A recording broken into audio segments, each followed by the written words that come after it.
Bom dia, pessoal. Na aula de hoje, então, vamos finalizar o tópico de resolução numérica de equações diferenciais ordinárias e vamos ver sistemas de EDOs e EDOs de ordens superiores. O PVI pode ser escrito, na verdade, deixa eu só subir a aula aqui, primeiro slide. Bem, um sistema de EDOs de primeira ordem pode ser escrito dessa forma. Ele é definido dessa forma. Nesse caso aqui, nesse exemplo, tem N equações, todas de primeira ordem, ou seja, a maior derivada que envolve em cada uma dessas equações é a primeira derivada.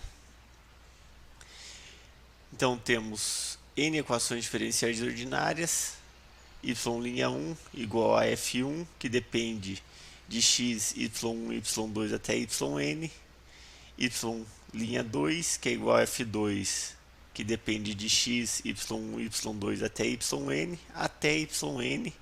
que é igual a fn, de x, y1, y2 até yn. Esse sistema de equações pode ser reescrito na forma vetorial.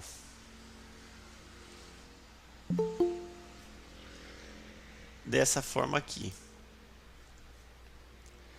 Em que agora esse y grande linha é um vetor de todos aqueles y linha, e essa f grande é o vetor das funções f1, f2 até fn. E esse vetor aqui, y de x0 igual a y0 grande, é o nosso valor inicial para a gente determinar uma única solução dessa EDO. Para resolver esse tipo de problema, sistemas de EDO de primeira ordem, basta aplicar os métodos numéricos na forma vetorial. Não tem diferença nenhuma. Em vez de trabalhar com uma única variável, vocês vão trabalhar com vetor de variáveis aqui para resolver esse problema. Por exemplo, vamos considerar esse problema aqui para n igual a 2. Duas equações, que a primeira seria z' igual a 4z menos 3y menos x, e a outra equação y' igual a z, com esses respectivos valores iniciais, z de 0 igual a 0, y de 0 igual a 1, e com x pertencente ao intervalo de 0 a 0,2, tomando h igual a 0,1. Nesse caso aqui, quem que é o nosso x0?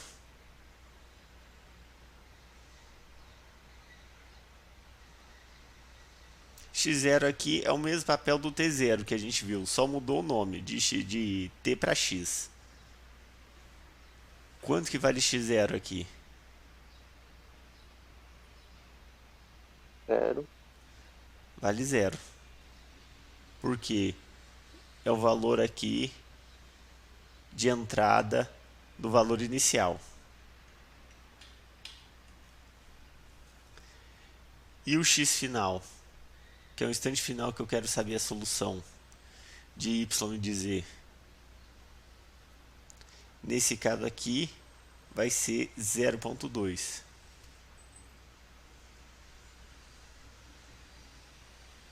Então, se h é 0,1, o número de passos que a gente tem aqui é 2.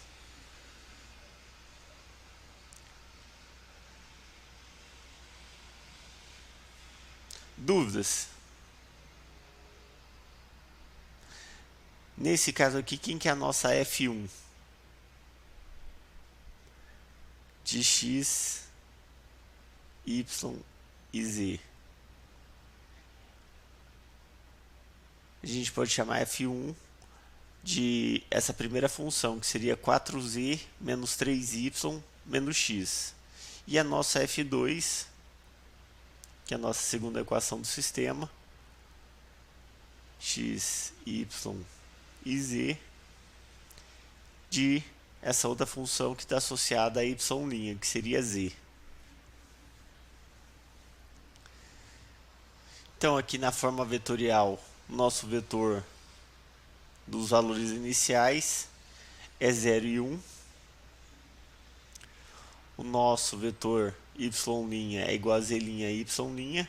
E o nosso vetor f grande das funções é a f1 e a f2.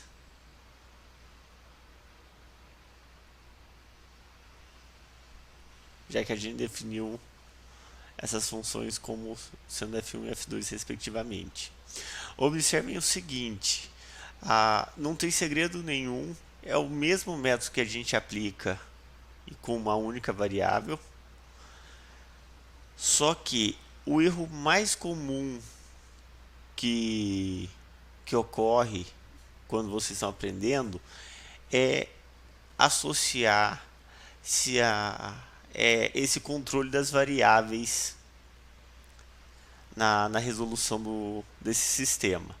Por exemplo, se a primeira variável que vem aqui do vetor das variáveis de vocês é o z, a primeira equação que tem que vir no vetor das funções aqui tem que ser a equação associada a z'. Se trocar isso de lugar, ferrou com o exercício. Mas isso é bem simples. E como a segunda variável é y, a segunda equação do vetor das funções f aqui tem que ser a função associada a y', que seria a nossa f2, que é igual a z. Dúvidas quanto a isso? Da mesma forma, no vetor dos valores iniciais. Se a primeira variável aqui é z, primeiro valor inicial que tem que vir aqui é o z0. E se a segunda é y, a segunda componente tem que ser o y0. Fazendo isso não tem segredo nenhum.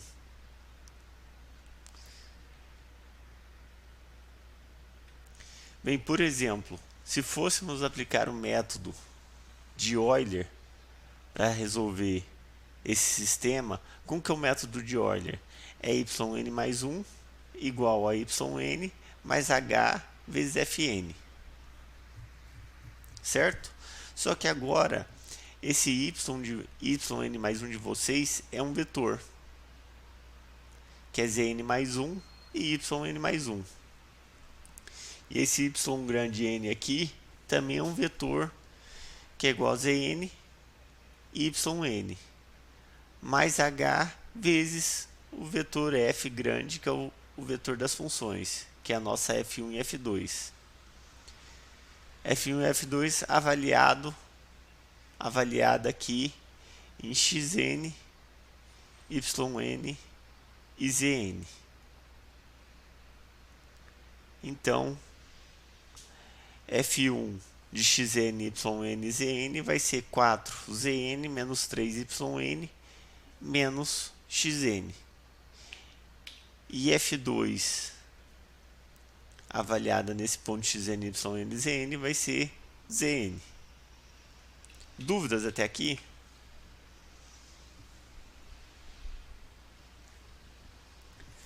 Bem, Rafael, diga. eu não entendi essa questão de como você colocou na forma matricial lá no Fn. Você poderia passar no slide anterior, por favor? Porque a minha dúvida se encontra lá. Porque, tipo assim, Esse aqui, o slide ou o anterior ainda? esse daqui, esse Certo. próprio, eu não entendi por que você colocou aí nessa F o Z embaixo. Ah, sim.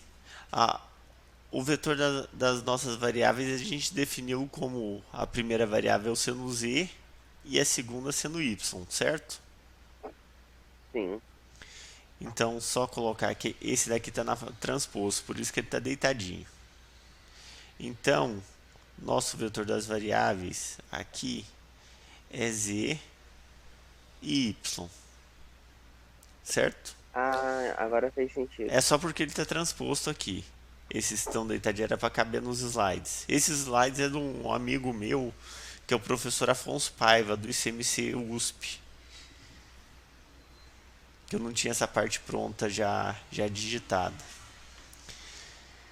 Bem, então a primeira variável, como a primeira variável é z, a primeira equação que tem que vir aqui para manter a equivalência seria a função associada a z', que seria a nossa f1, que a gente definiu aqui. E como a segunda variável é y, a segunda equação, então, a nossa f2 tem que ser associada, tem que ser a função associada a y', que nesse caso é z. Por isso que essa função z vem embaixo. Mantendo essa equivalência, esse controle, esse gerenciamento desses vetores dessa forma, mantendo correto, não tem segredo. É só aplicar os métodos utilizando vetores agora.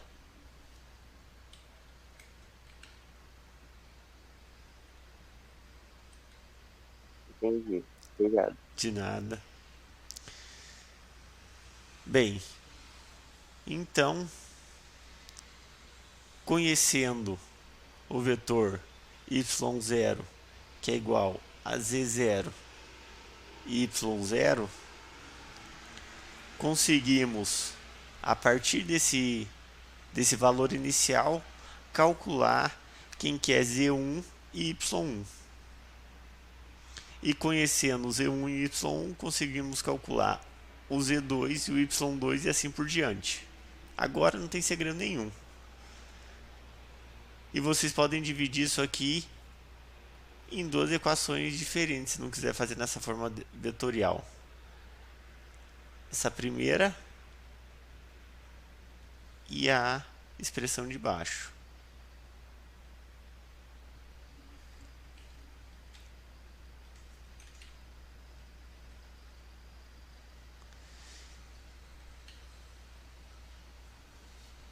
Bem, o x0 é 0, y0 é 1 e z0 é 0, certo? Então, quem que é nosso vetor y grande 0? Qual que vai ser o primeiro valor aqui?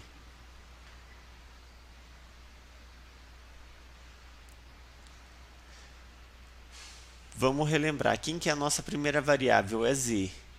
Então, quem que vem primeiro aqui? O z0, certo? Que é 0. E como a nossa segunda variável é y, então o segundo valor vai ser y0, que nesse caso vale 1. Bem, então, para n igual a 0, a gente consegue calcular o nosso z1 e y1 a partir de z0 e y0 e x0. Então, quem que vai ser z1? Z1 vai ser z0 mais h vezes a f1, que é dado por essa expressão aqui. E quem que é y1?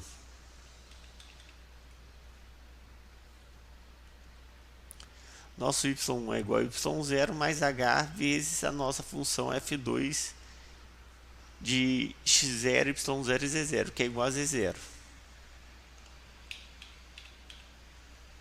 Com isso, substituindo valores,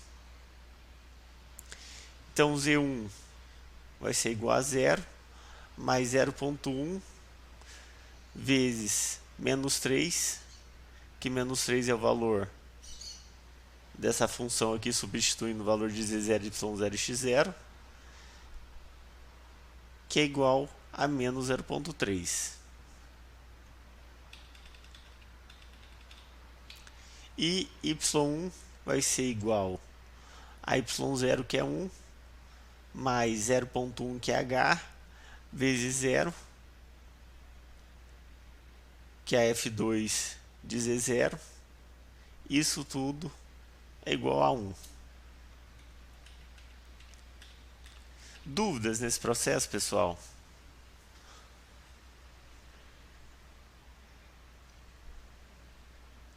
Gerenciando bem esses dados na forma vetorial não tem segredo nenhum. É o mesmo método que você já conhece. Lembrando, esse daqui é o yn, n mais 1, igual ao yn mais h vezes f avaliado em xn e yn. Lembrando que esse yn aqui é um vetor. Yn mais 1 também é vetor. E essa f grande é o vetor das funções, avaliado nesse ponto xn e y grande de n. Dúvidas?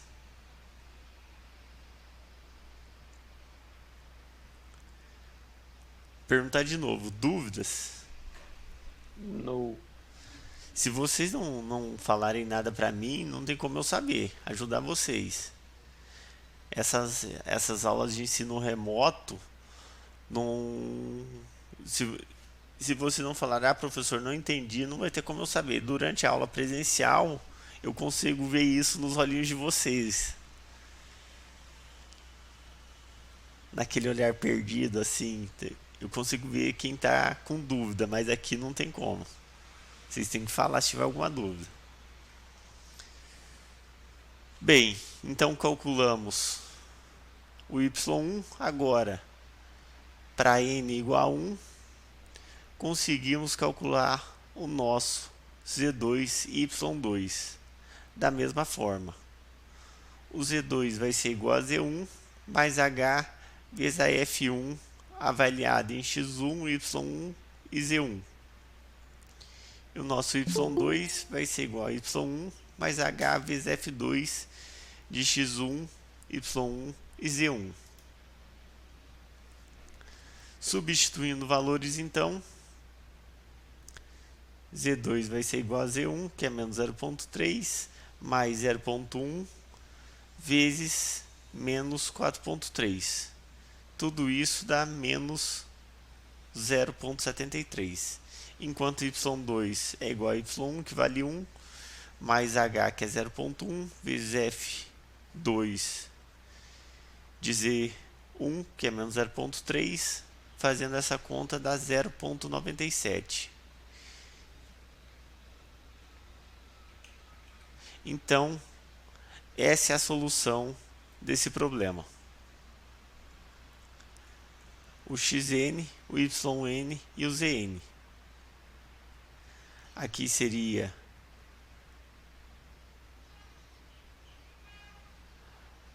o n igual a 0, n igual a 1 e n igual a 2. Certo? Sempre que possível, escrevam essa tabelinha no final do exercício para ficar mais organizado.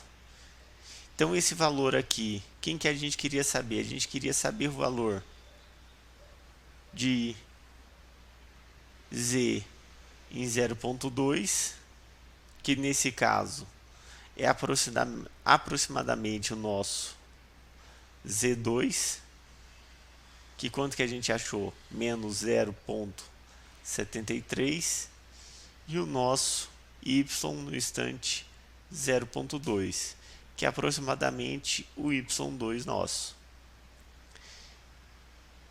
que é igual a 0,97. Então essa é a solução desse exercício. Dúvidas quanto a esse processo de resolver sistemas de EDOs?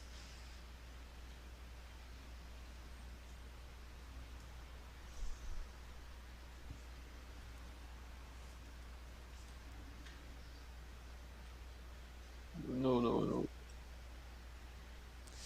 Bem, antes de passar para EDOs de alta ordem, só uma observação aqui.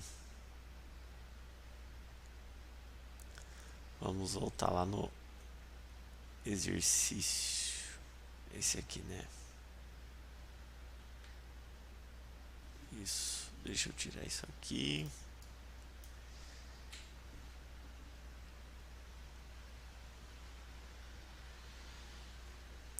Bem, se vocês fossem resolver esse exercício via método de Runge-Kutta.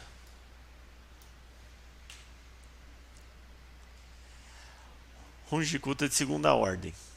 Como que era o Runge-Kutta de segunda ordem? Seria o nosso yn mais 1 igual ao yn mais h sobre 2 vezes k1 mais k2, certo? Onde, nesse caso, k1 vai ser um vetor também, já que yn mais 1, yn é um vetor, então k1 e k2 tem que ser vetores. Mas quem que é esse vetor k1? Esse vetor k1 podemos dividir ele em dois componentes, o k11 e o k12, que é igual a quem? A f1 avaliada no ponto n. Então, nesse exemplo aqui seria xn, yn, zn. E a segunda componente seria a f2 avaliada nesse mesmo ponto, xn, yn e zn. Enquanto o nosso k2 podemos definir ele como k21 e o k22. Que quem vai ser ele? Vai ser a função 1 com as perturbações. Quem que é a perturbação? O x n mais h. E quem vai ser agora? Quem que era a perturbação no método com uma variável?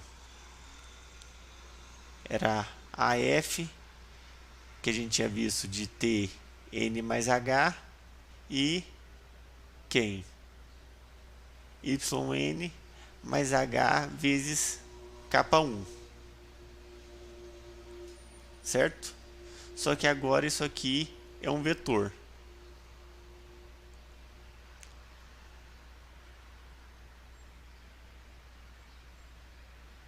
Nesse caso, quem que é esse vetor? Ah, desculpa pessoal, cometi um pequeno errinho aqui. A gente definiu o nosso vetor das variáveis como sendo z e y, certo? Então eu tenho que manter a equivalência aqui também. Se a primeira componente desse vetor é z, então na entrada aqui dessa função, dessas funções, a primeira componente seria o zn e depois o yn. Ou vocês podem simplesmente colocar esse vetor, o y grande n, que nada mais é do que o zn e o yn.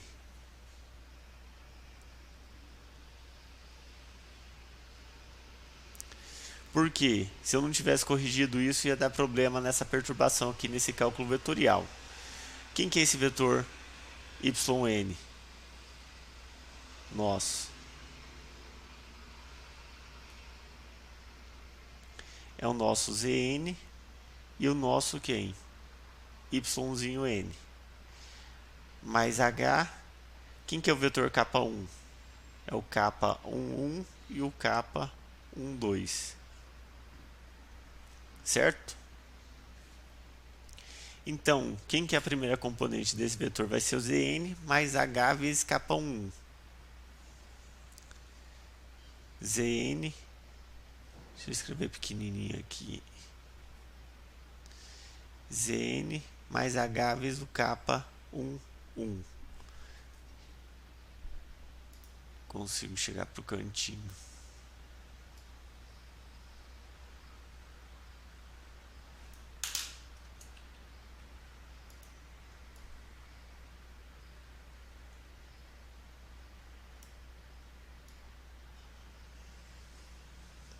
aqui.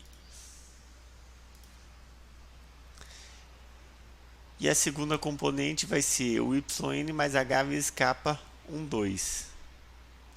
Yn mais h vezes kappa 1, 2.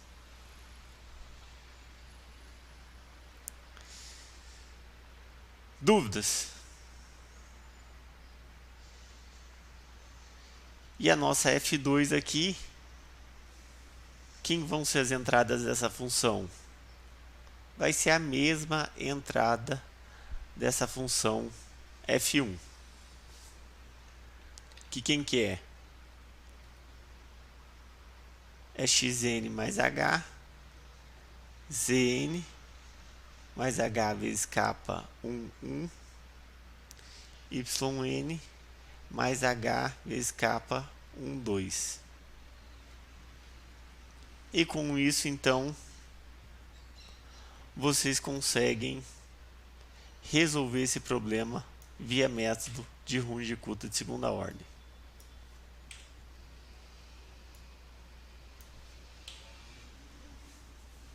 Dúvidas? Rafael, Diga.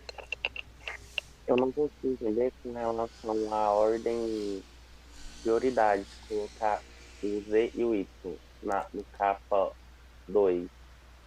Peraí, só deixa eu diminuir um pouquinho aqui que no vídeo que eu tô gravando isso aqui não coube na tela.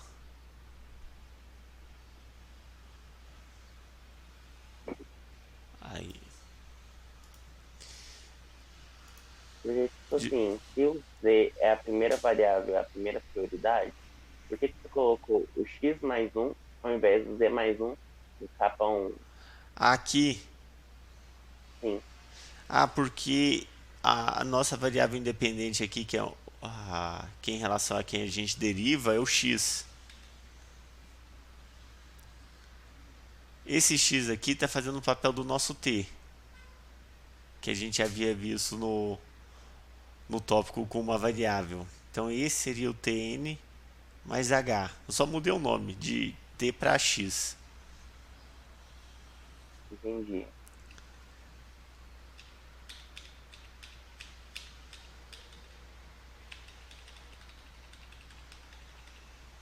Certo? Mas o vetor das nossas variáveis depende só de z e de y. Por isso que eles vêm depois de x aqui, ou de t, vai depender de cada exercício. Dependendo do livro que você pega, está em função de x, outros são em função de t.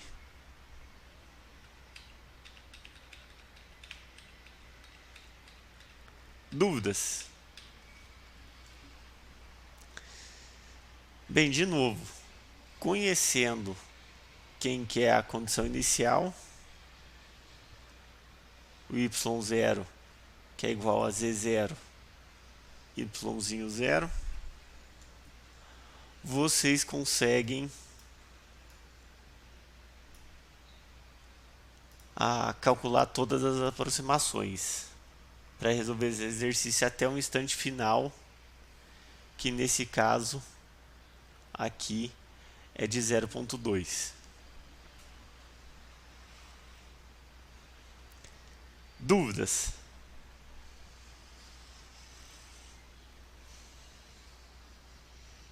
Ontem, na aula de dúvidas, a gente construiu o código junto, que é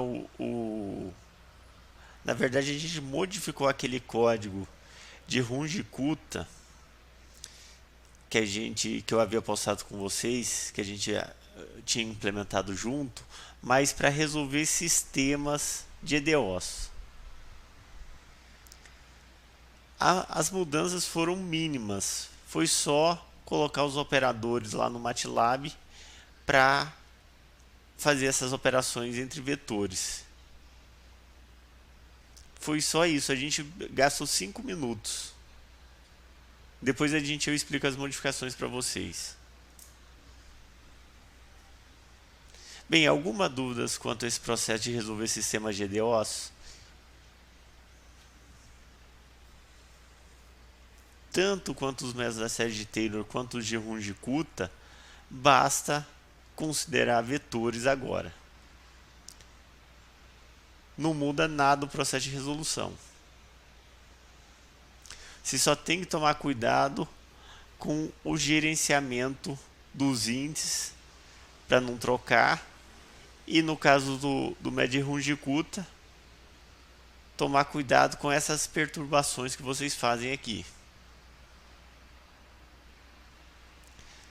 Mas seguindo a forma, considerando vetores, o vetor y e n mais h vezes o vetor k1, não tem erro. Calculando esse vetorzinho certo aqui, não tem segredo, vocês não vão errar.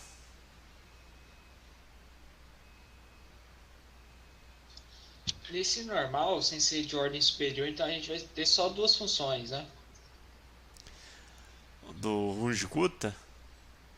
Não, eu tô falando de... Sistemas. De montar, né? Sistema. Sistema GDOs. Não, sim, a gente vai ter só duas funções, né? Nesse caso... Nesse caso que eu tô vendo na tela aí, o exemplo. Isso, do exemplo sim, duas funções, a F1 e a F2. Só isso mesmo. Só isso.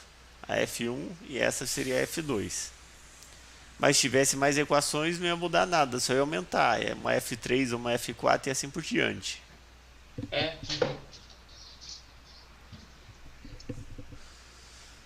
Deu certo lá, eu fiz aquele 8, deu bom. Deu bom? Deu, acabei de fazer. Ah, maravilha. Tipo, é fácil modificar o código para rodar os outros. Bem, vamos mostrar o código aqui, ó, rapidinho. Deixa eu mudar aqui minha tela.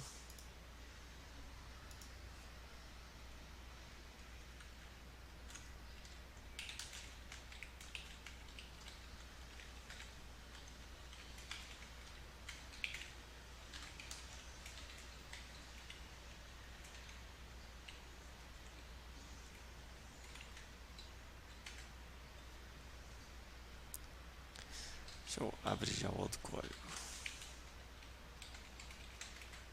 Bem, esse é o código que a gente fez ontem para sistemas. Vocês estão vendo minha tela?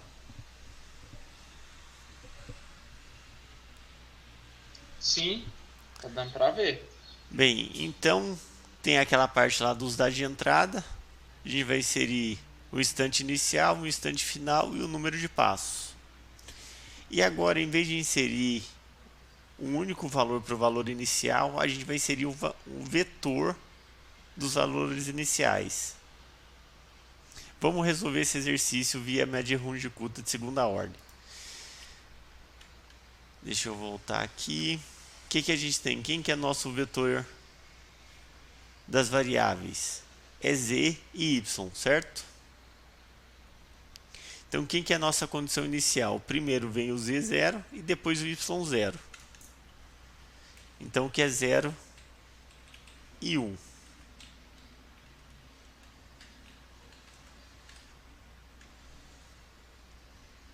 Então, a primeira componente é 0 e depois é 1. Depois, o que a gente tem que modificar? Seria a função f. Agora eu só tenho duas equações.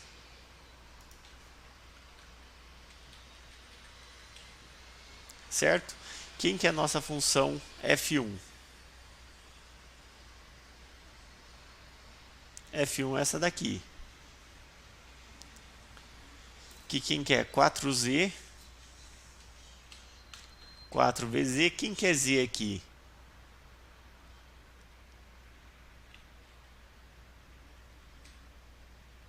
É o y0, né? É o y0 nosso. Na verdade, em MATLAB, ele não começa a contar o índice do zero, é do 1. Primeiro índice é 1. Então seria o nosso y1. Certo? Menos 3y. O y está armazenado na nossa segunda componente do vetor.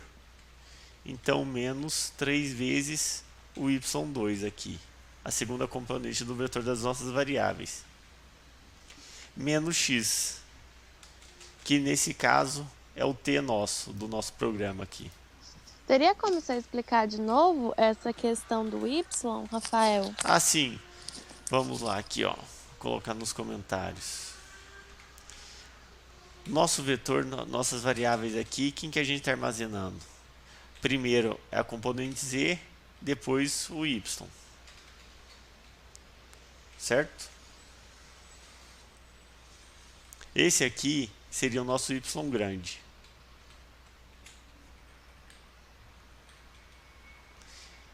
Então, quem que é esse vetor aqui? Aqui é ponto e vírgula. O que é esse vetorzinho aqui, então? A primeira componente dele é o y1 e a segunda o y2. Nesse nosso caso.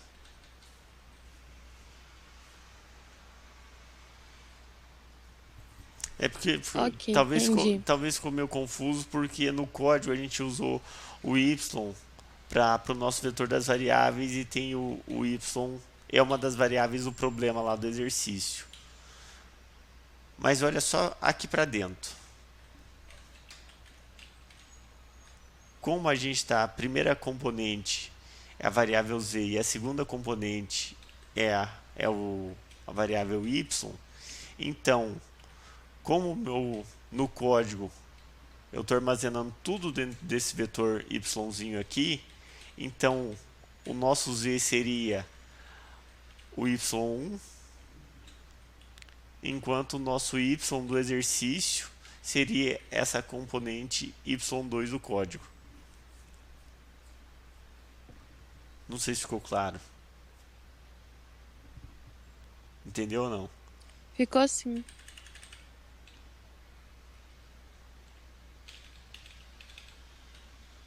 Então, 4z seria 4, a primeira componente do vetor do nosso código aqui, que a gente armazenou o z, menos 3y, então o y está armazenado na segunda componente do nosso vetor. Menos x, o nosso x aqui é igual ao t do código. Rafael, Diga. o x sempre vai ser o t? No código, sim. Ah, tá, ok. Vai depender de cada problema, vai depender do nome do que tiver na variável lá que você estiver derivando as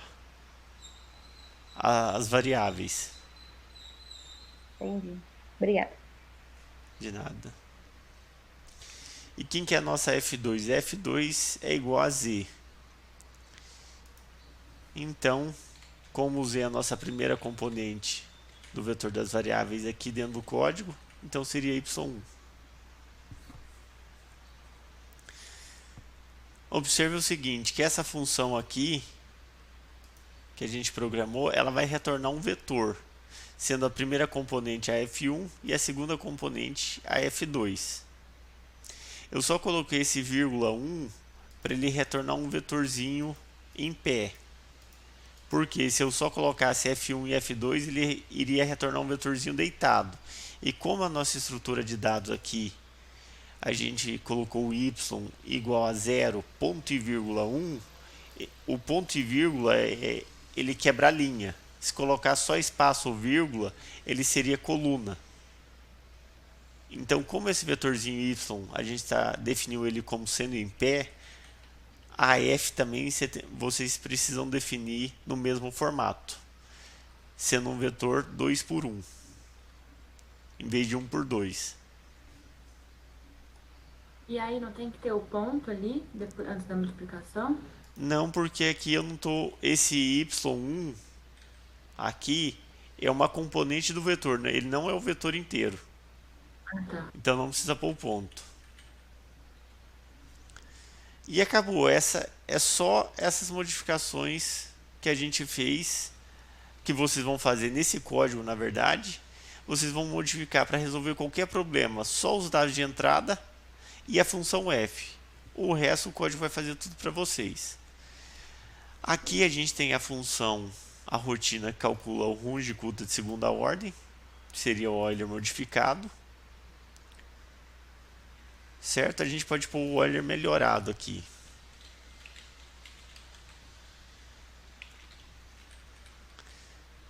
Que o nosso K2 então vai ser T mais H, YN mais H vezes K1.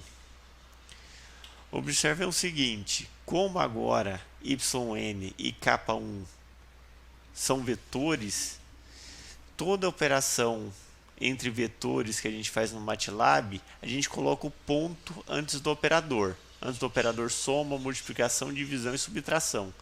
Com isso, ele faz essas operações entre vetores componente a componente. Dependendo da versão do MATLAB ou do Octave que vocês estiverem utilizando, nem precisa mais colocar esse ponto. Ele já entende. Se estiver trabalhando com vetor. Mas dependendo se for uma versão mais antiga, precisa do ponto. E mesmo nas versões novas, se tiver o ponto, ele não vai dar erro. Então eu gosto sempre de deixar. E por fim, o YN mais 1 vai ser igual ao YN mais H. Nesse caso aqui, como a gente modificou, do Euler modificado por Euler melhorado, isso aqui vai ser H sobre 2 vezes K1 mais K2. Dúvidas?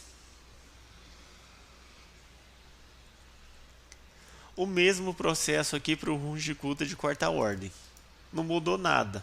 A gente só colocou o ponto antes dos operadores quando a gente está trabalhando com vetor. Que nesse caso é apenas no YN e nos capas. O T não vai o ponto aqui, porque T não é um vetor. E agora a gente vai para o loop da solução. Calculo H aqui, que é o instante final menos o inicial, dividido pelo número de passos. E entra no loop. Professor, Diga. nesse printf, como que eu faço para tipo assim, mostrar mais casas decimais? Esse printf aqui eu estou imprimindo só o passo. Mas se você Então, quiser imprimir... Aí eu, Desculpa, pode falar. aí eu só colocar tipo, eu posso colocar um format long, então, antes desse Y? Não, você quer imprimir cada componente dele. Deixa eu pensar aqui. Que o MATLAB ele tem algumas facilidades. Vamos colocar um outro printf aqui. Aqui embaixo. Deixa eu colocar o ponto e vírgula aqui, que daí não vai aparecer essa solução na tela. Só trocar de RK4 para RK2. Então, trocando aqui o 2 por 4, a gente vai resolver pelo Runge-Kutta de segunda ordem. Vamos colocar o print aqui. Bem, esse print a gente pode colocar primeiro aqui o T, com a %F.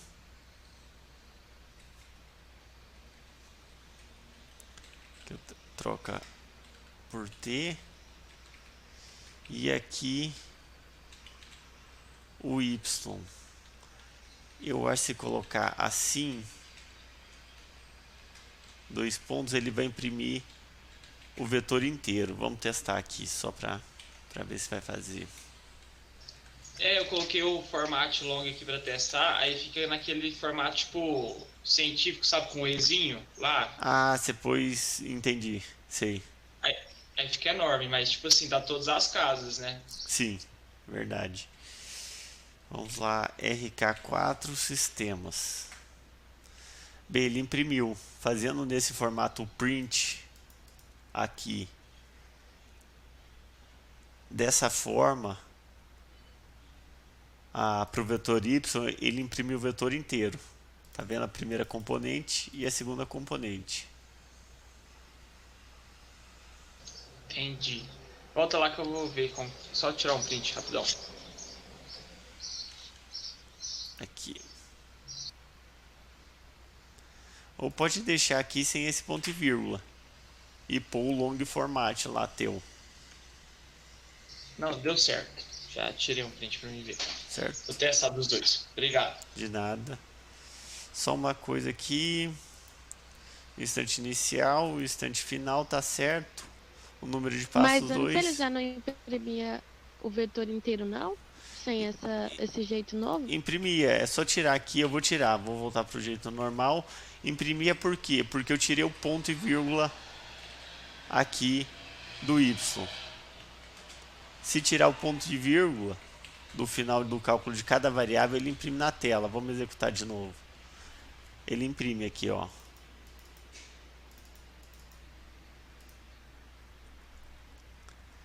Então, nesse caso, a aproximação via Runge-Kutta, Do outro jeito ele tava imprimindo T também, né? ele estava imprimindo T, porque eu mandei imprimir. Mas quem imprimir T junto, é só tirar o ponto e vírgula aqui do T.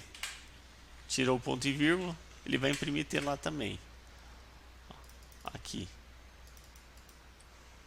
Então nem precisava, na verdade, daquele outro jeito de escrever, não. Nem precisava do print, é só tirar o ponto e vírgula do final das coisas. Se vocês fizerem É porque tudo que tá na linha de comando ele apresenta, né? Ele apresenta o que você está calculando, se não coloca ponto e vírgula.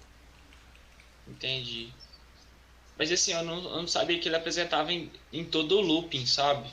Não, Todo apresenta looping ele tudo, apresenta. porque você está calculando essas coisas no loop. Se está sem ponto e vírgula, ele vai imprimir toda hora, Aham. que nem está aqui. Esse seria o y1 e o y2. Então essa primeira componente é o z1, esse o y1, essa componente é o z2 e esse é o y2.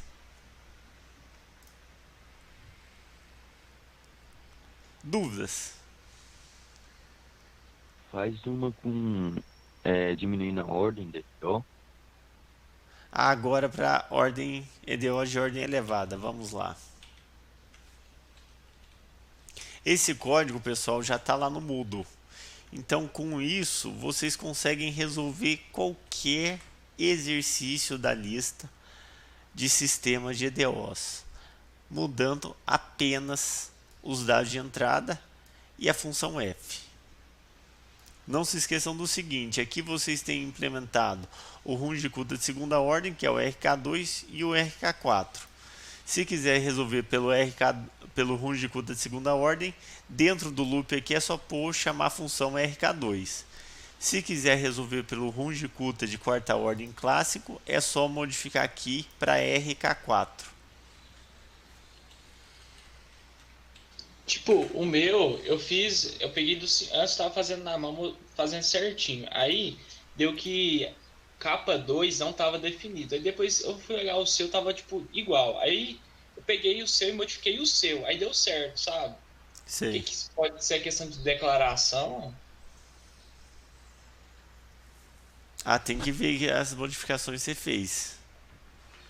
Não, a modificação deu certo. Falando assim, quando eu fui fazer sem ser no seu já. Não entendi tua pergunta. Não, é assim, peguei o seu e modifiquei, deu certo. O Aí meu quando código. eu fui pegar um e tentar modificar para ele virar um que eu já tinha outro, aí já não deu certo, sabe? Modificando o seu, deu bom. Sabe por quê? Ah, Porque fui eu que fiz. não. Tô brincando. Não, às vezes você cometeu alguma besteirinha ali, alguma bobagem em escrever alguma coisinha. Mas tudo isso faz parte do processo de aprendizagem de vocês. Você pode comparar o código que eu fiz com o código que você fez para encontrar esse erro, essa lógica. Entendi. Essa não é a única forma de resolver, aquela lógica que eu usei é do jeito que eu costumo programar e que eu achei mais fácil de passar para vocês, mais simples possível, mas tem diversas formas de construir esse algoritmo. Certinho. Bem, então vamos pro último tema de estudo, que seria EDOs de ordem elevada. Uma EDO de ordem n é uma equação diferencial ordinária que envolve que a maior derivada nesse processo é uma derivada de ordem n. A gente viu até agora esse n igual a 1, ou seja, a maior derivada que envolve em cada equação diferencial ordinária seria a primeira derivada. Mas quando tem derivada 2, por exemplo, vocês estão resolvendo algum problema físico que envolve aceleração, vocês têm a segunda derivada da posição A. Por exemplo, então, se a gente tem uma EDO de ordem superior, dessa forma aqui,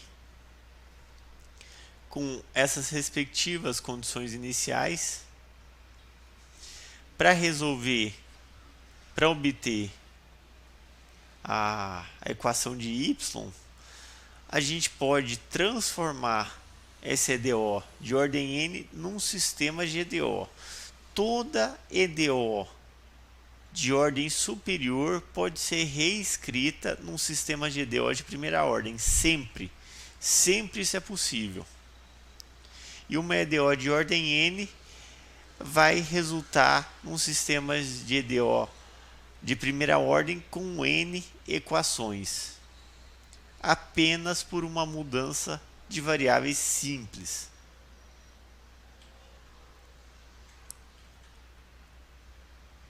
Deixa eu ver aqui, o próximo é esse.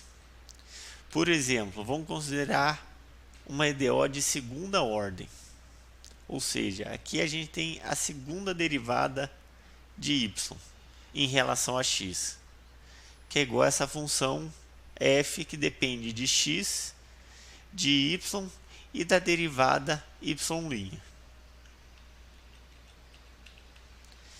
E com os respectivos valores iniciais. Y' de 0 de x0 é igual a y'0 e y de x0 é igual a y0. Então, para transformar essa equação acima em um sistema de primeira ordem, podemos fazer a seguinte mudança de variável: chamar y' de z. Com isso, o que a gente tem? Que y, duas linhas, é igual a quanto? A z'.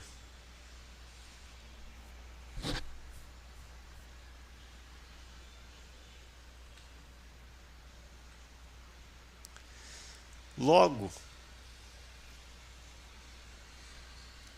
a gente pode fazer essa mudança de variáveis, chamar y duas linhas de z'.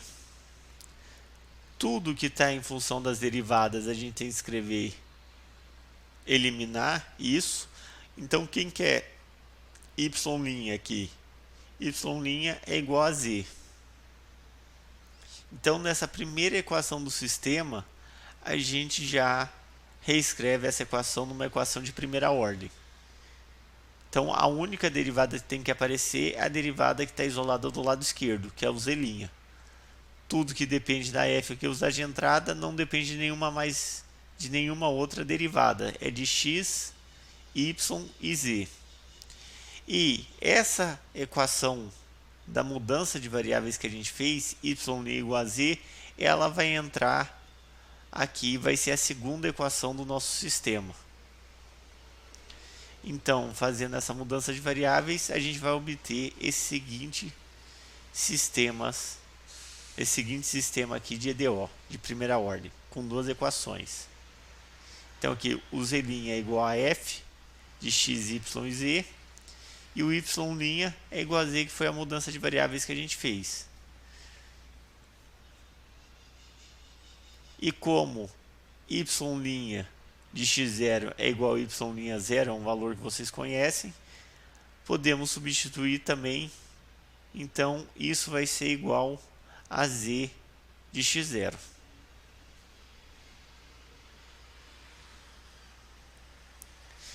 Então, por essa mudança de variáveis simples, vocês determinaram um sistema GDO de primeira ordem.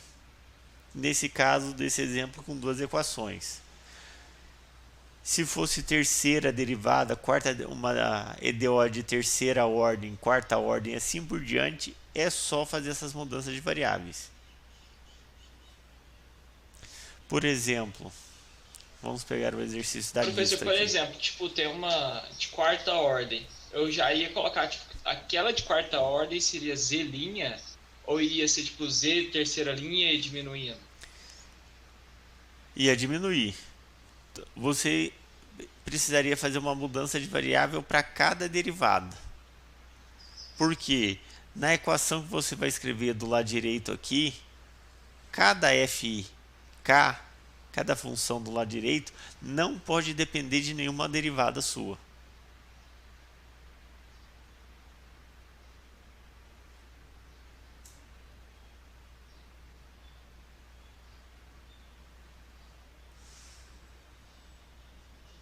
Esse aqui é o mesmo exemplo que a gente resolveu anteriormente.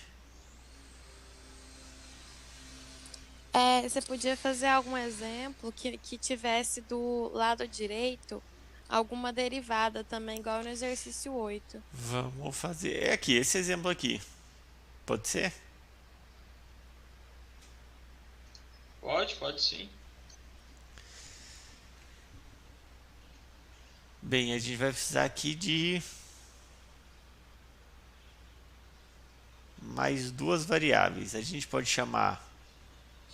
Você vai postar essa aula depois, né? Vou postar. A gente pode chamar aqui y' de z, certo? Isso implica que y duas linhas é igual a z'. E podemos chamar aqui também z' de w. Isso implica que z duas linhas é igual a w'. Mas quem que é z'? Z' é y duas linhas. Se eu derivar mais uma vez, eu vou ter y três linhas. Então, isso aqui, z duas linhas, é igual a w', que é igual a y três linhas. Certo? Então, o y três linhas eu troco por w'. O y duas linhas aqui. Quem que é y duas linhas? É z'. Certo? Mas quem que é meu z'? É w. Então eu troco aqui por w. Quem que é meu y'? É igual a z. Então eu substituo aqui por z e acabou. Então eu vou ter essa equação. O nosso sistema vai ser assim: w' igual a 2w mais xz menos y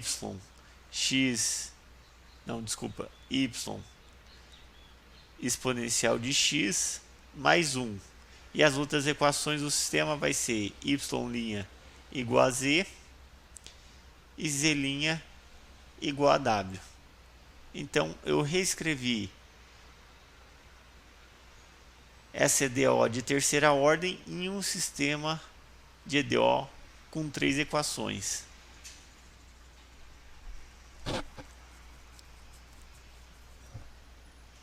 Dúvidas?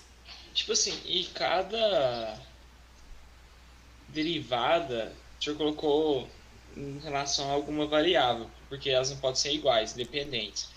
Mas, tipo, y, no caso y, w' vai ser diferente de w, né, no caso. Sim. Entendi. W' é diferente de w, porque w' é a derivada de w, em relação a x nesse caso. Aham. Certo? E não se esqueçam também dos valores iniciais. Como y duas linhas de x0 é igual a 3, quem que vai ser, então, quem que é y duas linhas? É igual a z', mas z' é igual a W. Então, esse aqui vai ser o W de x0. É igual a 3. Y' de x0 vale 1. Certo? Mas quem que é Y'? Y' é igual a Z. Então, esse valor vai ser Z de x0. Então, assim, vocês têm também os valores iniciais aqui. E o Y de x0 não vai mudar. Vai continuar sendo o 0 aqui. Então, vocês têm um sistema. E os valores iniciais.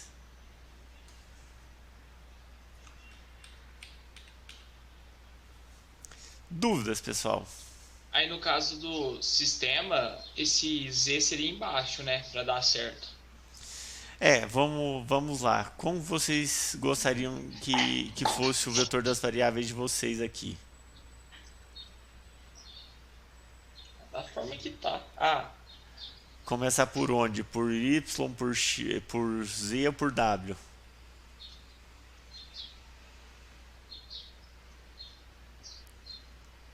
Tanto faz. Por W. Por Como W, Y, Z.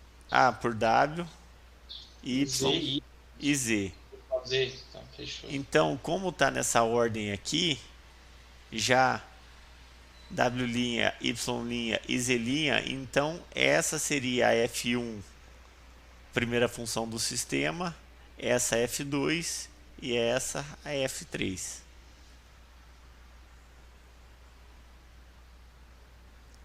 Certo? Com a entrada x, y grande, sendo que y é o vetor, w, y e z.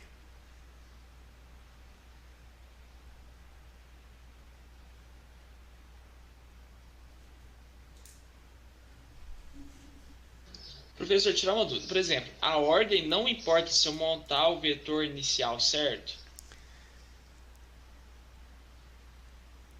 Como assim? A ordem Exemplo, tem que manter a não. equivalência. Se a tua Isso. primeira variável aqui é w, a primeira equação que tem que vir no vetor f grande, que seria o vetor das funções, f1, f2 e f3, a primeira equação tem que ser a equação associada a w', que seria essa daqui. Só manter a equivalência aqui. Isso. Como a segunda certo. variável é y, a segunda equação, a f2, tem que ser a função associada a y', que nesse caso é z.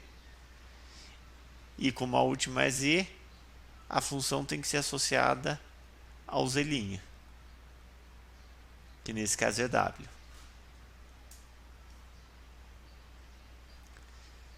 Dúvidas?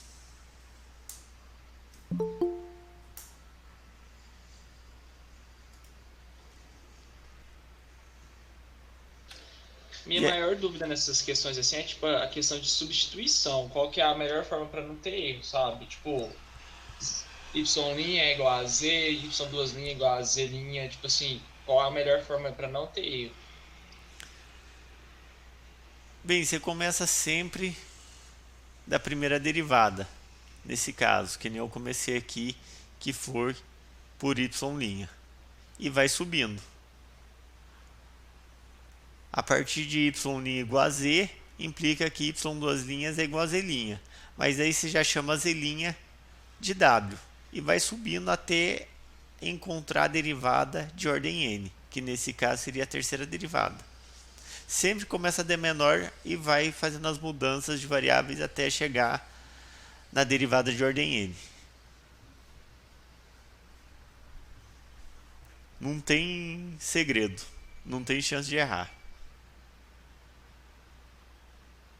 Não, é porque o senhor deixa tudo, tipo assim, em função de w', porque é a primeira derivada, certo? O restante tudo é de primeira ordem, tem derivada. Tem que ser primeira ordem.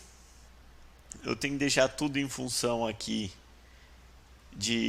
da primeira derivada para ser um sistema de primeira ordem, porque senão não seria. Daí eu não Então, conseguiria tipo assim, eu não resolver. posso pegar a Z' depois e colocar Z duas linhas, né? Não, você tem que deixar tudo em função de EDOs de primeira ordem. Porque você vê, na hora que você transformou Z', como o senhor não poderia colocar Z', o senhor já chamou de W, para deixar de tudo. Isso, porque eu não posso deixar em função da segunda derivada. Entendi. Dúvidas? Professor, eu não sei se você falou isso em algum momento, mas por acaso a ordem do sistema de EDO, no caso, está em terceira ordem. Isso implica na ordem do método que eu vou usar ou pode ser qualquer método? Pode ser qualquer método. A ordem é só o número, a derivada de maior ordem. Aqui que seria, nesse caso, de terceira ordem. Mas a derivada ser de terceira ordem, você não precisa aplicar um método de terceira ordem para resolver esse sistema de EDOs aqui que você reescreveu. Pode usar qualquer método, até o de Euler, que é a primeira ordem. Ah, beleza. Obrigado. De nada. Dúvidas, pessoal? Professor, depois que tivesse no finalzinho da aula, que tiver, tipo, vai acabar tudo, você não me ajuda no meu código? Porque não tá dando certo nenhum código do Rudico que tá passando no meu computador. Depois ajudo. Vamos só voltar aqui na lista. Deixa eu abrir a lista com o programa que eu consigo escrever aqui.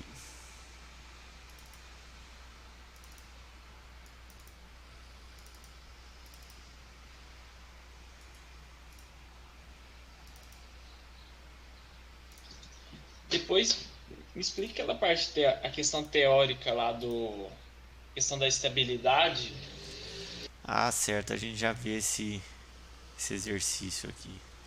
Bem, por exemplo, o exercício 7. É um sistema de EDO de segunda ordem. Certo? Então vocês têm que reescrever esse sistema no sistema de primeira ordem. Considerando que x' seja igual a z, isso implica que x duas linhas é igual a z'. E considerando que y' seja igual a w, isso implica que y duas linhas é igual a w'. Com isso, substituindo nesse sistema, quem que vai ser isso aqui? X' igual. Isso aqui vai ser x duas linhas. Então, quem que é x duas linhas? É z'. Z'. Isso aqui é o que? Z. Isso aqui é x', que é igual a z. Isso aqui também é igual a z. E isso aqui é igual a w. Da mesma forma que nessa segunda equação, isso aqui, y duas linhas é igual a w', isso aqui é igual a w, isso aqui é igual a z, e isso aqui é igual a w. Então, fazendo essa mudança de variáveis nessas duas equações, somando, agregando esse sistema, mais essas duas equações aqui, que foram as mudanças de variáveis que a gente fez, a gente vai obter um sistema com 4 equações. Então, 4 equações de primeira ordem. Então, vocês conseguem aplicar qualquer método aí para resolver esse sistema. Seria o exercício 8, né? Resolver o exercício 7 com esses valores para G, gama, M, x0, valor inicial, x' 0. Quem que é x'? X' é z. Então esse seria o z0, que seria igual a 2. Ops, troquei aqui, né? O x' aqui. O z0, que seria igual a 1, na verdade. Y de 0 é igual a 1. E y' de 0 é igual a 2. Mas quem que é y'? É o W. Então, W0 vai ser igual a 2. Então, vocês têm um sistema de primeira ordem com 4 equações para resolver no exercício 8. E você já tem implementado também o método de Runge-Kutta de segunda ordem, só tem que ver lá, eu acho que está o modificado. É só mudar para o melhorado, que nem a gente fez no início da aula. É, isso. Mas, assim, foi fácil depois. Bem, com esse código que eu mandei para vocês ontem, e que eu apresentei aqui, que a gente resolveu aquele exemplo, qualquer exercício de sistema GDOs vocês resolvem em no máximo 5 minutos, que é o tempo de escrever a função f e os dados iniciais.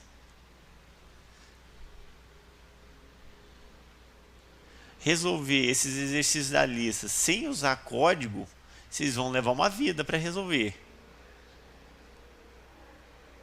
Por exemplo, até esse exercício 8 aqui, usar Euler melhorado para um sistema de 4 equações, considerando aqui ele quer uma aproximação no stand de 0.3 para x e para y, 3 passos. Vocês vão gastar aí pelo menos uma meia hora, 40 minutos. E umas 4 folhas. Né? Umas 4 folhas e calculando as coisas rápido sem errar.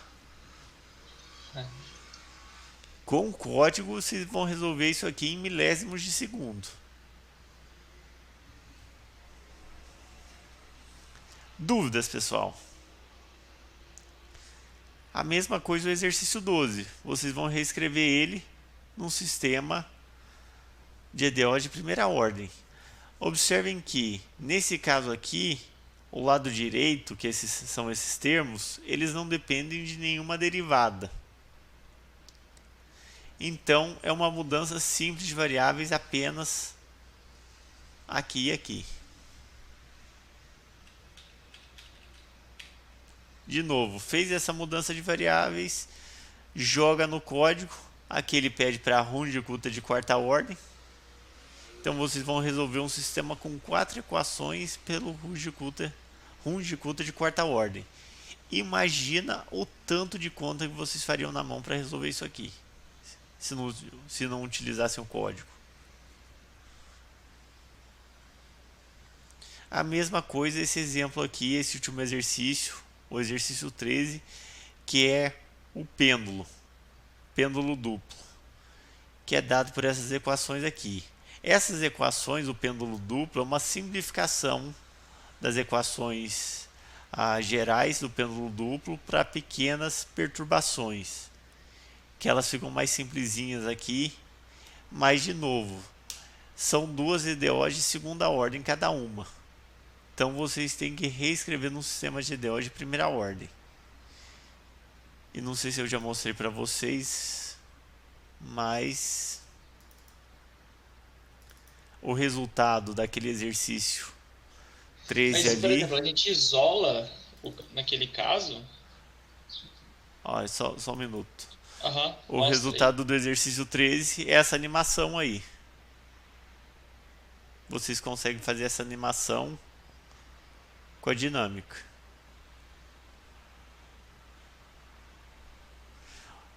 Veja o potencial desse tópico de EDO e desses códigos que vocês têm em mãos. Geralmente as equações diferenciais ordinárias, na verdade qualquer problema físico que vocês forem modelar, vão envolver alguma equação diferencial. E se for a derivada for em relação a uma única variável, vocês vão ter uma EDO e vocês conseguem resolver isso sem problemas nenhum.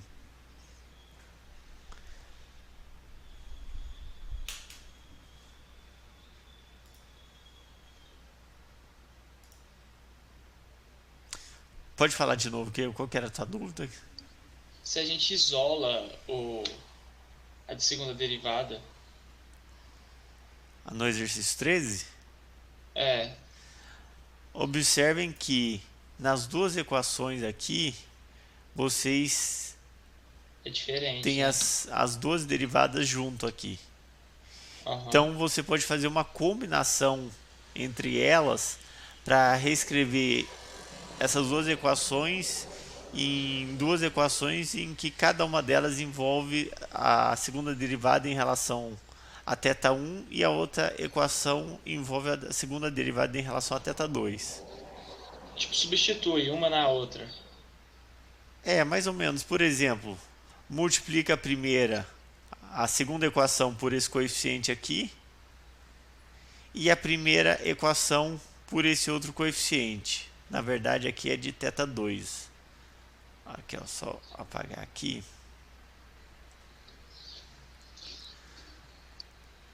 θ1. Quem que é o coeficiente de θ1 nessa primeira equação? Da segunda derivada de θ1. É esse valor aqui. Multiplica a segunda equação por esse valor e multiplica a primeira equação por menos o coeficiente da segunda derivada de θ1, que nesse caso é esse. E soma as duas. Você vai eliminar então a segunda derivada de θ1, vai ficar com uma equação só em função da segunda derivada de θ2. E faz o mesmo processo com o coeficiente da segunda derivada de θ2. Que daí vocês vão obter uma equação em função apenas da segunda derivada de θ1. E daí, tendo isso, é só reescrever num sistema de EDO de primeira ordem. Multiplica negativo, no caso. Isso. E soma. E soma. Mais ou menos o esquema do escalonamento que vocês fazem com matrizes para fazer essa modificação. Muito semelhante. Aí como que faz? Você pega tipo o cálculo e transforma em animação? O que vocês têm aqui? Vocês têm só o ângulo θ2 e θ1. Supondo que o pêndulo está preso aqui, certo? Nessa parede. O θ1 e θ2 são os ângulos, o θ1 do primeiro eixo, do primeiro pêndulo, em relação à vertical. Então esse seria o θ1, certo? E sei lá, aqui está o segundo pêndulo. Vamos supor aqui.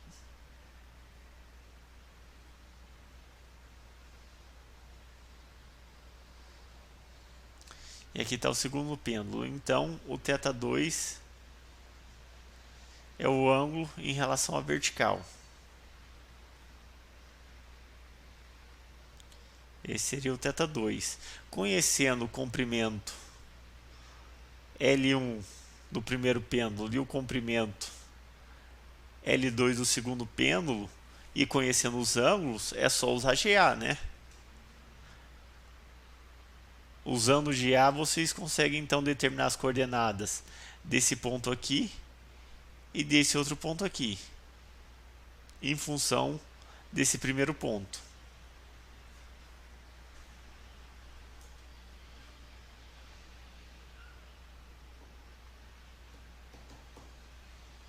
É uma GA bem simples aí, hein?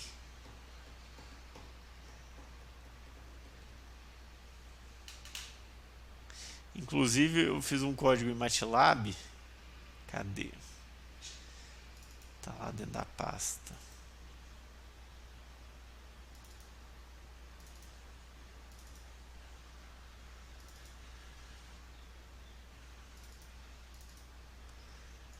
Deixa eu abrir aqui no terminal.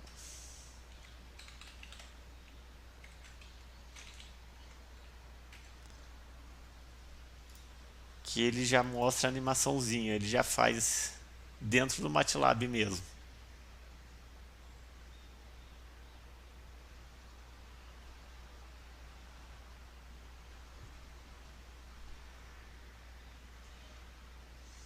É aquela mesma animação que eu mostrei para vocês, só que o MATLAB que está desenhando. É muito mais bonito de ver do que fazer isso aí. Mas aí que tá a diversão. É você resolver esses problemas e gerar essas animações. Nossa, falar assim, nossa, fiz aquilo tudo pra ver um negócio de mexer. Mas com propriedade física. Você não fez isso aqui no Flash. Vocês sabem o que é Flash? Sei lá, professor. Era um programa de fazer animação da minha época. Não sei se já. ah, Na época de vocês chegaram a conhecer aquele site charges.com. Eu, pelo menos, não. Isso entrega a idade. Era um cartunista até aqui de Uberlândia que ficou famoso. Ele até fazia umas chargezinhas pro Fantástico e pro Big Brother. Ele ficou famosíssimo. Ele era daqui de Uberlândia. Foi no Faustão, num monte de programa. Ficou conhecido no Brasil com as animações. E as animações, os desenhos que faziam antigamente, era um programa chamado Flash. Hoje tem coisa muito mais elaborada para fazer. Eu acho que nem existe mais o Flash. Não é da minha época, Não é da época de vocês. Entrega a idade. Tem coisas que nem vocês não devem conhecer fita de videocassete. Não preciso nem ir longe chegar no disquete. Eu já tive disquete. Muitos anos atrás, então uns 15 anos. Você entregou a idade. Não, eu sou novo, é porque meu tio, ele sempre foi mexendo com esse negócio de computador, sempre tinha lá em casa. Então você tinha um museu de computador em casa. Tinha mesmo. Dúvidas, Cada pessoal? computador que pesava 20 quilos. Era um trambolho. Mas aqueles computadores antigos não tem muito tempo. Tipo assim, tem uns 10 anos que mudou, vamos falar assim, mudou totalmente. Antes era aquelas caixas. Vocês chegaram TV de tubo vocês chegaram a pegar, pelo menos pequeno ali. Sim. E tem que dar um soco nela pra ela. Pra sintonizar um totozinho do lado. Era bom pra esmurrar. Bem, pessoal, alguma dúvida? Eu tenho dúvida em relação à estabilidade lá, pra ver se é estável ou não. Vamos ver aquele exercício lá. Não precisa ser, tipo, pode ser um exercício, mas tirando a dúvida. Bem, é o exercício. Era o exercício 9, né? Bem, qual que é a tua dúvida quanto à estabilidade? Minha dúvida é porque o senhor falou lá que tem algumas operações para confirmar. Aí eu não entendi como que faz as operações para mim. Tudo nesse processo de calcular convergência, consistência e estabilidade para os métodos lineares de passo múltiplo, vocês têm que, primeira coisa, é calcular aqueles alfas e betas, definir eles. Quem que é um método de 4 passos, certo? Certo. K igual a 4. Então a gente tem o alfa 4, que é igual a 1. Alfa 4, que é igual a 1.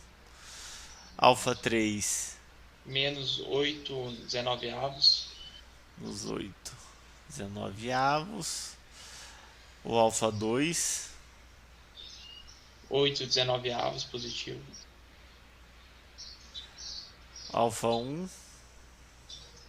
0. Só deixa eu arrastar isso aqui.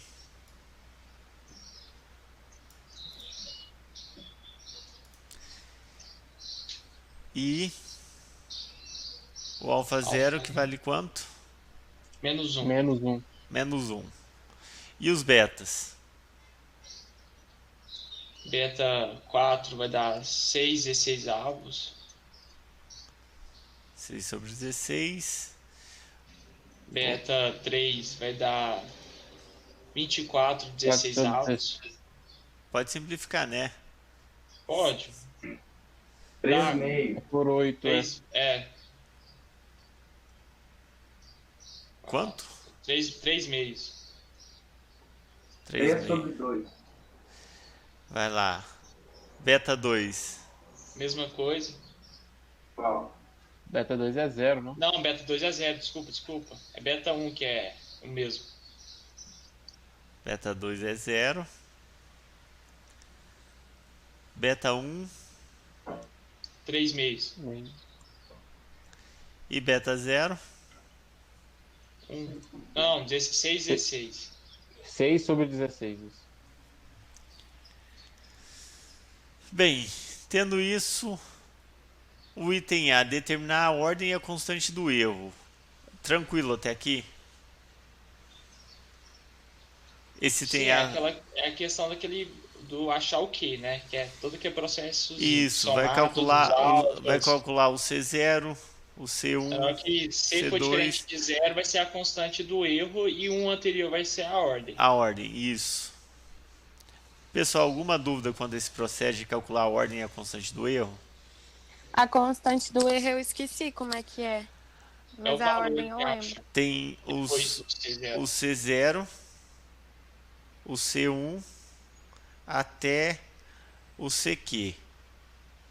Se for igual a 0, se eles forem iguais a 0, certo?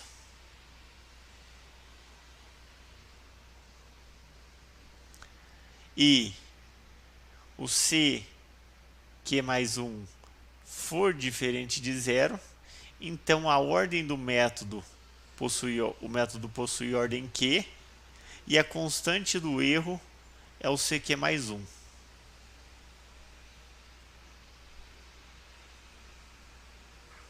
Entendi.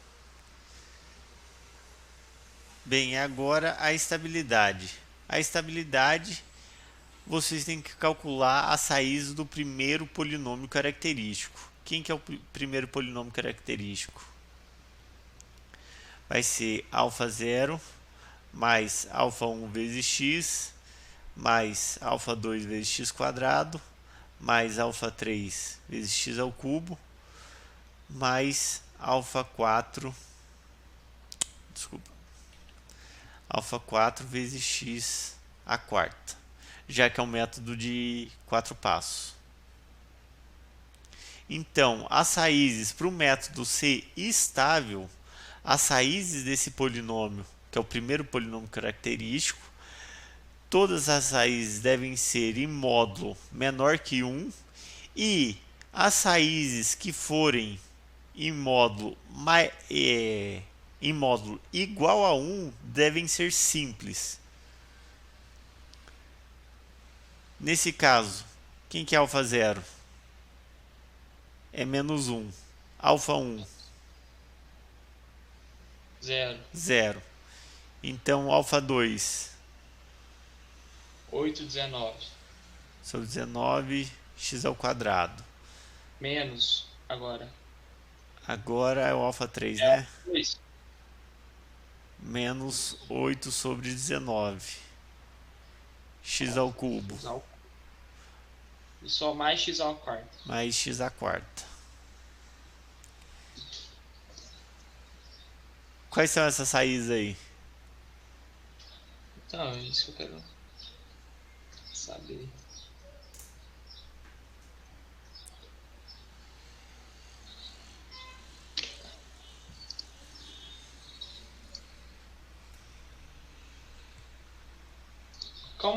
Calma, fala uma coisa pra mim. Como que é a questão lá que você falou que precisa ser simples ou não? A parte teórica. A parte teórica. Uma raiz é simples se ela tiver multiplicidade 1. O que é a multiplicidade? É, por exemplo, x ao quadrado. Quais são as raízes desse polinômio? É 0.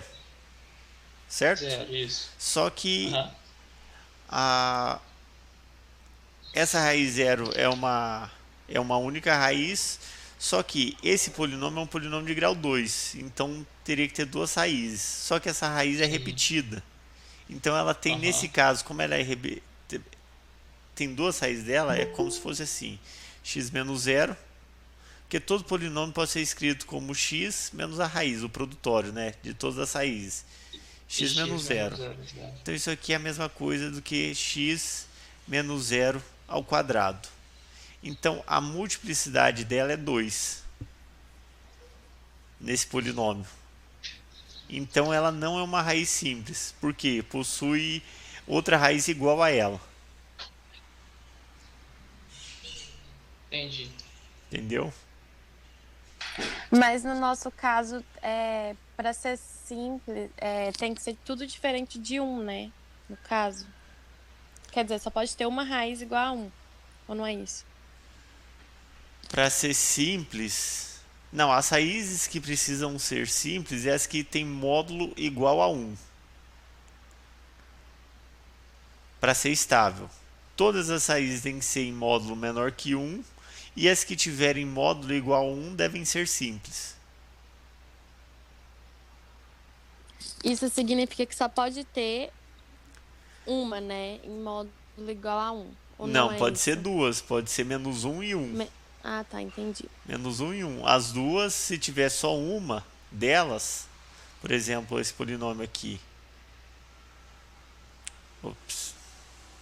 Um polinômio p de x que tem x menos 1, x mais 1, vezes x menos x2, x menos x3 e assim por diante. Aqui está a raiz 1 e aqui está a raiz menos 1, certo? Se elas forem únicas, então cada uma delas é simples. Tem duas raízes que têm módulo igual a 1, mas elas são simples, então não tem problema. Se as outras forem em módulo menor que 1.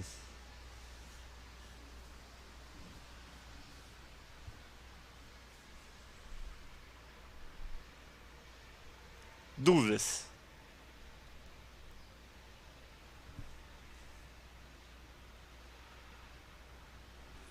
Não.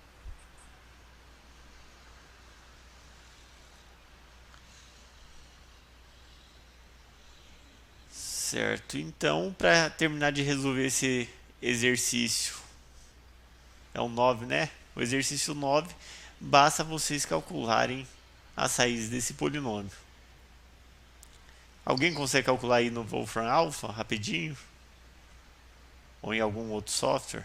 Então, se as raízes forem todas menor que 1 ou tiver raiz simples igual a 1, né? Vai convergir. É só isso que a gente Vai precisa convergir, fazer. isso. Aqui o polinômio é menos 1. O que ela falou? Tipo, se a raiz for simples ou o quê? Pode repetir? Todas as raízes, o João Pedro ele falou que tem que ser ou menor que 1. Em módulo. Em módulo. E as iguais a 1 tem que ser simples, em módulo. E aí, se for isso, vai ter a convergência. Isso.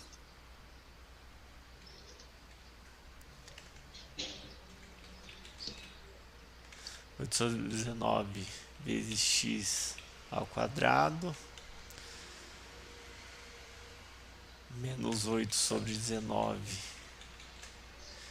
vezes X ao cubo x ao cubo mais x à quarta.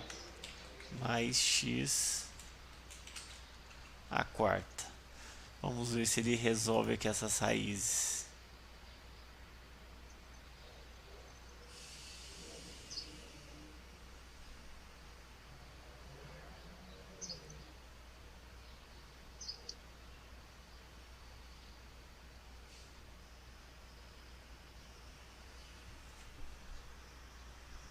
Cálculos, eu acho mesmo. Não.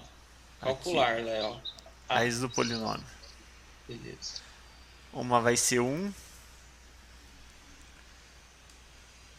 Deixa eu aumentar o tamanho aqui. Melhorou? Sim. Uma das raízes vai ser 1. A outra vai ser menos 0,8 aproximadamente. Outra 1,09. Vai dar raiz complexa.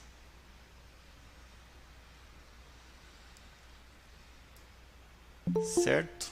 Eu teria que fazer igual na matéria de sistema, que é calcular a parte real ao quadrado. Isso, é em módulo. O módulo do número complexo é o número real.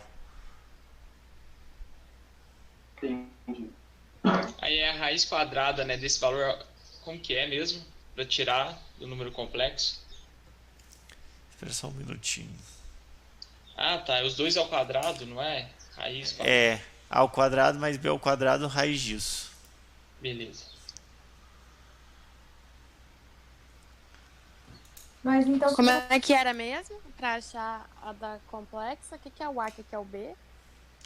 O A é a parte real e B é a parte imaginária. Mas A então, parte imaginária aí é que tá multiplicando por essa porcentagem I, né? Isso. Por que inverter o último X? Como assim? Tipo, a parte imaginária não seria certo vir antes? Não, mas é o código aqui, esse programa que forneceu o contrário. E quanto que dá o módulo dessa raiz complexa?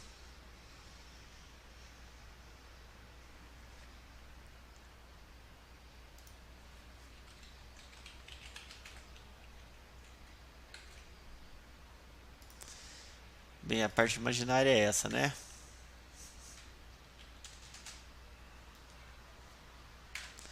E a parte real é essa aqui.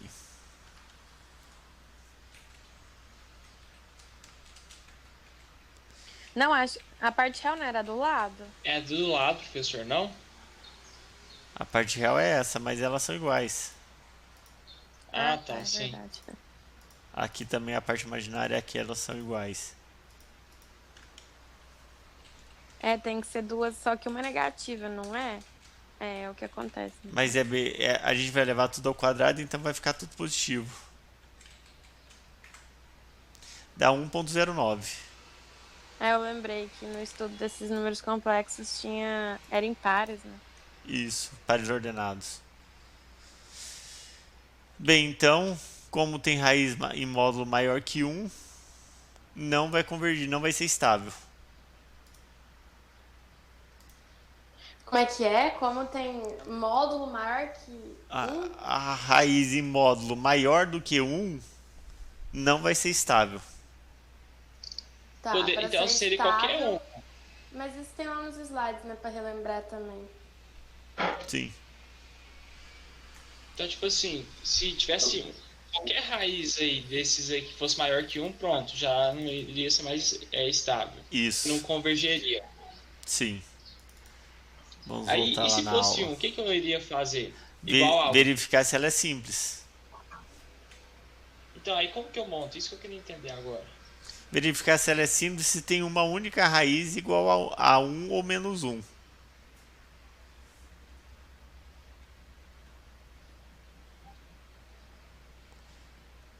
Aqui, cadê a estabilidade? Aqui, a definição de estabilidade. O método linear de passo múltiplo de k passos é estável se nenhuma raiz do primeiro polinômio característico, que é esse daqui, tem módulo maior que 1 e toda raiz com módulo 1 é simples.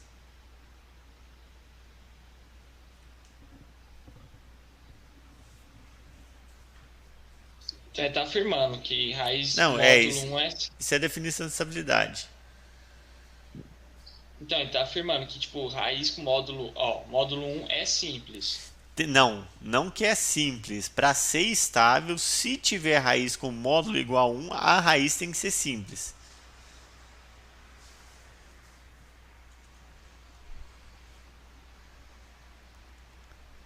Entendeu ou não? Entendi. Aí, para ser raiz simples, aí eu preciso montar aquilo lá. Montar para ver se tem grau 1. Tipo a multiplicidade. Isso. Você tem que ver se é simples se tiver multiplicidade 1. Então, aí eu preciso, tipo assim, abrir parênteses e ir escrevendo uma por uma.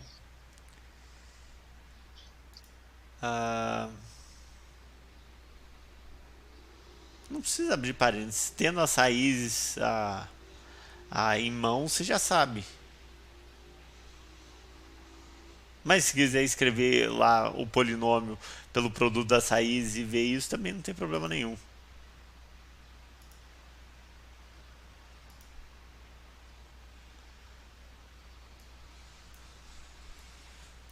Dúvidas?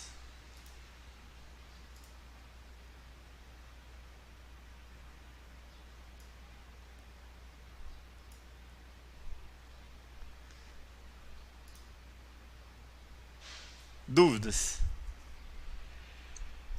No, eu acho que não. Acho que... Ó, a Lara escreveu: se tiver uma igual a 1 e outra igual a menos 1, continua sendo simples. Você tem duas raízes com módulo igual a 1, mas elas são simples, que uma é 1 e outra é menos 1. E também, tipo, falou lá que, por exemplo, tem raízes menores que 1 e só uma que for 1, pronto, ela já vai ter a multiplicidade igual a 1, então tá Sim, certo. tá certo. Se essa que for igual a 1 for simples, aí é estável.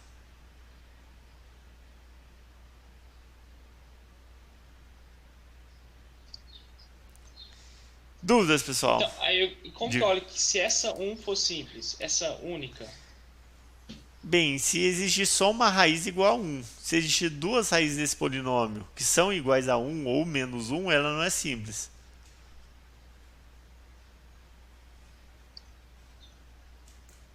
Entendi. Professor, eu queria ajuda lá com o meu programa.